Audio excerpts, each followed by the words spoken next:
Australia रे हेबाकु थिबा T20 विश्वकप पई टिकेट बिक्री आरंभ होईची। एथर भारतर प्रथम मैच पाकिस्तान विपक्ष रे रहिची।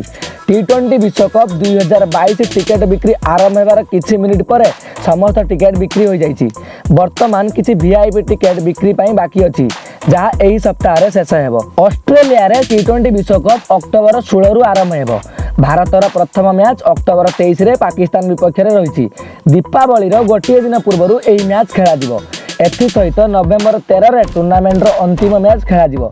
भारत एवं पाकिस्तान मध्य मैच पर भारत एवं दक्षिण आफ्रिका मध्य मैच पर टिकेट चाहिदा सर्वाधिक रही। 2021 T20 विश्वकप रे मध्य टीम इंडिया प्रथम मैच पाकिस्तान सहित होइथिला एवं एही मैच हारि जिबा परे एही टूर्नामेंट रो ग्रुप पर्यायरु भारत बाद पड़िथिला। एथर मध्य भारतर प्रथम मैच पाकिस्तान सहित रही। एही मुकाबला बेस संघर्षपूर्ण एवं रोमांचकर हेबो बोली दर्शक आशा करछन्ती। आपण मानक मतरे ऑस्ट्रेलिया रे हेबाकु जाउथिबा T20 विश्वकप को किए जितिबो आमको कमेंट करी जणांतु एवं क्रिकेट संपर्कित समस्त तथ्य पई आम चैनल को एबे ही सब्सक्राइब कर दियंतु।